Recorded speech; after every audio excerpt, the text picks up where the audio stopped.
Historia de Simbad el Marino, del libro de las 1001 noches. En el reinado del mismo califa de quien acabo de hablar, dijo Sherazade, vivía en Bagdad un pobre mandadero que se llamaba Imbad. Fatigado un día de gran calor con el peso de su carga, se paró en una calle estrecha donde reinaba un fresco agradable y perfumado que convidaba a tomar algunos momentos de descanso.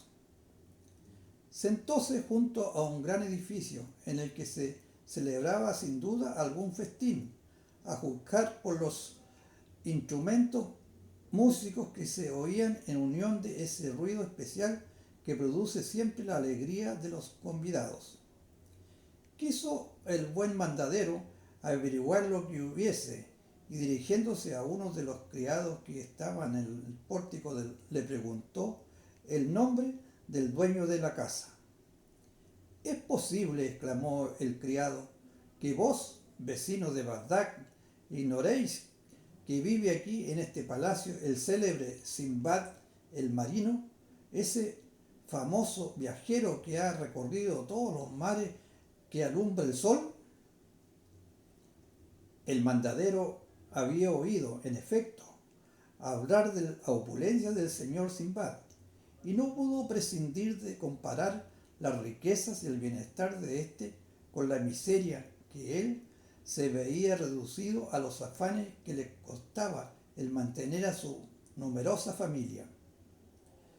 Nuestro hombre, entregado a un acceso de desesperación, vio salir del palacio a un criado que le dijo: «Sígueme, mi amo, el señor Simbad, quiere hablar al momento», y condujo al asombrado Himán a una gran sala donde estaban varias personas alrededor de la mesa del banquete, compuesto de exquisitos manjares. Veíase en el sitio de honor a un hombre grave, de aspecto respetable y de larga barba blanca. Era Simbad el Marino, que al notar la turbación natural del mandadero, se acercó a él, le sirvió de comer y de beber con el mayor agrado, tratándole de hermano según la costumbre de los árabes. Concluida la comida, dijo Simbad al mandadero, que había escuchado sus exclamaciones desde la ventana y que iba a sacarle del error en que se encontraba, al creer, sin duda, que había adquirido sus riquezas sin trabajo ni penalidades de ninguna especie. «Sí, señores», continuó Simbad dirigiéndose a los convidados, después que el pobre mandadero murmuró algunas palabras de excusa. «He sufrido mucho durante una larga serie de años, y los peligros de mis aventuras en los 7 viajes que he hecho exceden cuanto pueda concebir la imaginación. Voy a relataros mi historia para que os sirva de recreo y de enseñanza al hermano Imbad, que hace poco se lamentaba de su triste suerte». Primer viaje de Simbad el Marino. Heredero en mi juventud de una brillante fortuna, derroché la mayor parte en el lujo y en los placeres, sin acordarme de cuán transitorias son las cosas mundanas, y ni de la necesidad en que todos estábamos de gastar con orden para no vernos en la vejez reducidos a la escasez y a la miseria. Pero llegó un día en el que reflexioné con juicio, y resuelto a abandonar la senda de perdición que había emprendido, reuní el poco dinero que me quedaba y salí de Basora con algunos mercaderes en un buque fletado a nuestras expensas. Fuimos a diversos países tomando y dejando mercancías, y una mañana vimos una isla casi a flor de agua y semejante a una pradera por su fertilidad y su aspecto.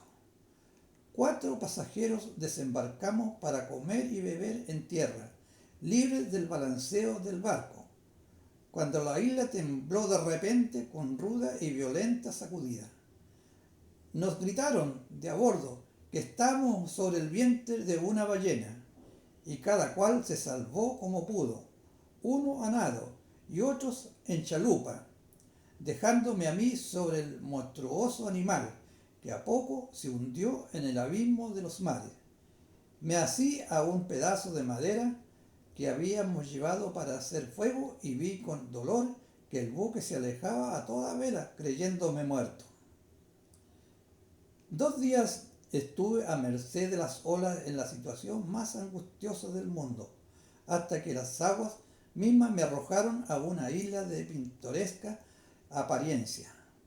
Bebí el agua cristalina de un manantial que encontré junto a unos árboles frutales, y repuestas un poco mis aniquiladas fuerzas, avancé hasta una llanura donde pasía una yegua atada a un poste de madera. Me acerqué a contemplar la belleza del cuadrúpedo, y mientras le examinaba salió un hombre del centro de la tierra y me preguntó quién era. Le referí mi aventura, y entonces, tomándome de la mano, me llevó a una gruta donde había varios hombres que me dijeron ser palefraneros del rey Mirage, soberano de la isla, y que iban a aquel prado todos los años a que pastaran las yeguas de su señor. Al otro día fui con ellos a la capital, y el rey Mirage me recibió a las 1000 maravillas y dio orden de que no me faltase nada de lo necesario. Visité a los mercaderes por si encontraba el medio de regresar a Bagdad, y frecuenté el trato de los sabios de la India y el de los señores de la corte, a fin de instruirme en la ciencia y en las costumbres del país. Un día entró un buque en el puerto y comenzó a descargar mercancía sobre la que reconocí mi propia marca, y persuadido de que aquel barco era el mío, pregunté al capitán que a quién pertenecían los géneros. El capitán me respondió: teníamos a bordo a un mercader de Bagdad llamado Simbad, que desembarcó con 4 hombres en lo que él al principio se creyó isla, pero que no era más que una ballena colosal dormida a flor de agua. Encendieron fuego los expedicionarios para sacar un poco de carne, y la ballena, martirizada por el dolor, se hundió en las profundidades del mar. Todos pudimos salvarnos a excepción de Simbad, cuyas mercancías traigo aquí a fin de venderlas y entregar luego el importe con los beneficios a la familia del desgraciado náufrago. Capitán, le dije, yo soy Simbad, y por consiguiente podéis entregarme los géneros que me pertenecen. Y le referí el verdadero milagro de mi salvación, pero no quiso creerme, sospechando si sería algún impostor que tomaba el nombre de Simbad para hacerme dueño de las mercancías, hasta que desembarcaron varios tripulantes que me reconocieron enseguida. El capitán, confuso, me pidió perdón y dio gracias al cielo por haberme preservado de la muerte. Hice presentes al rey Miraj de lo más selecto que poseía, a cuyo obsequio correspondió con regalos de gran valor, y me embarqué en el buque, no sin una abundante provisión de sándalo, de alcafor, pimientas y cuantos frutos producía la isla, por valor de 100.000 sequíes. Llegué al fin a Basora, y con las ganancias de mi primer viaje compré tierras, esclavos y una casa magnífica para establecerme, resuelto a olvidar los pasados peligros. Simbad se detuvo al llegar a este punto, sirvió de beber a sus convidados y, dando una bolsa con 100 sequíes al mandadero, le dijo: tomad y volved mañana a oír el resto de mis aventuras.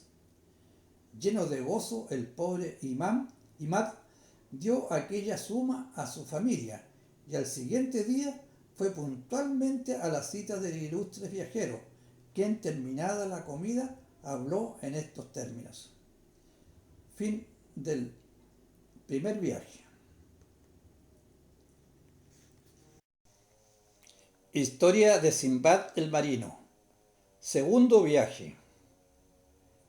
Había resuelto pasar tranquilamente el resto de mis días en Bagdad, pero pronto me cansé de una vida tan ociosa y sentí vehementes deseos de navegar y de traficar. Así pues, emprendí mi segundo viaje en compañía de otros honrados mercaderes. Cierto día desembarqué con otros compañeros en un islote y mientras ellos se entretenían cogiendo flores y frutas, yo tomé las provisiones que había llevado conmigo y fui a sentarme a la sombra de un árbol que se erguía junto a un arroyuelo. Comí con buen apetito y sin poder evitarlo me dormí. Cuando me desperté ya no vi no vi el buque anclado. Os dejo imaginar mi dolorosa sorpresa. Creí que moriría de dolor. Al fin me sometí a la voluntad de Dios y sin saber lo que me estaría reservado, me encaramé a la copa de un árbol y miré a todos lados para ver algo que me hiciese concebir esperanzas de salvación. Por la parte del mar solo agua y cielo se ofrecía a mi vista, mas al pasear mi mirada por el interior de la isla descubrí un objeto blanco que llamó mi atención. Bajé del árbol, tomé las escasas provisiones que me quedaban y me dirigí hacia allá mis pasos. Cuando estuve cerca observé que aquel objeto blanco era un globo de enormes dimensiones. Me acerqué más aún, lo toqué, di vueltas alrededor por ver si encontraba alguna abertura o si había medio de poder escalarlo. Pero todo fue en vano. Era ya la hora del crepúsculo vespertino, pero la atmósfera se oscureció de repente, como si negros nubarrones encapotasen el cielo y al levantar la cabeza para averiguar la causa de aquel fenómeno que tanta sorpresa me había causado, vi a un pájaro enorme que avanzaba volando hacia mí. Me acordé entonces de un ave llamada roc, de la que había oído hablar con frecuencia a los marineros, y comprendí entonces que aquel globo blanco no era más que un huevo de aquel pájaro. Al verle venir, me apreté cuanto pude al huevo, y cuando el ave extendió sus alas sobre éste, vi que sus garras parecían grandes ramas de las más viejas encinas. Sin pérdida de tiempo me até a ellas con mi turbante, con la esperanza de que cuando el roc levantase el vuelo me transportaría lejos de aquella isla desierta. En efecto, pasé así toda la noche, pero en cuanto salió el sol, el pájaro me remontó hasta las nubes, tan alto que no se divisaba la tierra, y descendió luego con tal rapidez que yo no tenía conciencia de mí mismo. Apenas toqué con el pie terreno firme, me desaté del pájaro, el cual apresó una descomunal serpiente y levantó de nuevo el vuelo llevándola en el pico. El sitio en que me encontraba era un valle profundo, rodeado de montañas altas y escarpadas que circuían como una terrible muralla. El suelo se veía cubierto de magníficos diamantes, y los árboles llenos de serpientes tan monstruosas que la más pequeña hubiera podido devorar un elefante. Vino la noche y aterrorizado me refugié en una gruta cuya entrada tapé con piedras para defenderme de los reptiles que lanzaban horribles silbidos, irritados sin duda porque no podían penetrar en mi retiro. Al amanecer se fueron y yo me dormí, pero me despertó pronto el ruido causado por la caída de varios pedazos de carne fresca arrojados de lo alto de las peñas. Yo había oído decir que los mercaderes de diamantes iban a aquel valle en la época que las águilas tienen cría. Echaban carne en las grutas, se agarraban a ella los diamantes y luego las águilas sacaban la carne para llevarla a sus hijuelos a la cima de las montañas, donde los hombres se apoderaban de las piedras preciosas, valiéndose de tal astucia porque es imposible penetrar en el valle. Entonces comprendí que estaba en una especie de tumba y comencé a imaginar los medios de que me valdría para salir de ella. Hice una rica provisión de diamante, me até al pedazo de carne más grande que vi a mi alrededor y apenas me puse boca abajo para esperar, vinieron dos águilas gigantescas en busca de provisiones y la más poderosa me llevó consigo a su nido en lo alto de una roca. Los mercaderes que allí había principiaron a gritar para que el águila se espantase, y grande fue el asombro de todos al verme a mí, contra quien se irritaron después, suponiendo que había ido al valle a privarles de sus beneficios. Les referí mis aventuras y para contentarlos les di parte de los diamantes que había cogido en la gruta, que eran de tal tamaño y valor que se mostraron muy reconocidos a mi generosa conducta. Después de una peligrosa caminata llegamos al primer puerto y después a la isla de Roa, donde existe el árbol del alcafor, el cual es tan frondoso que más de 100 hombres pueden tomar sombra bajo sus espesas y extendidas ramas. Luego que se forma del alcafor corre por una abertura que se practica en el tronco y al caer en el vaso se congela y toma consistencia. Y apenas se extrae dicho jugo, el árbol se seca y muere al momento. Al fin llegué a Bagdad, más rico que antes, a causa de las muchas piedras preciosas de que me había apoderado en cambio de tanta penalidad y peligro, y mandé dar a los pobres de la ciudad una abundante limosna. Y Simbad terminó así el relato de su segundo viaje. Hizo entrega a otros 100 sequíes al mandadero, quien con los demás convidados volvió a las 24 horas para oír de boca del noble anciano la relación del nuevo viaje.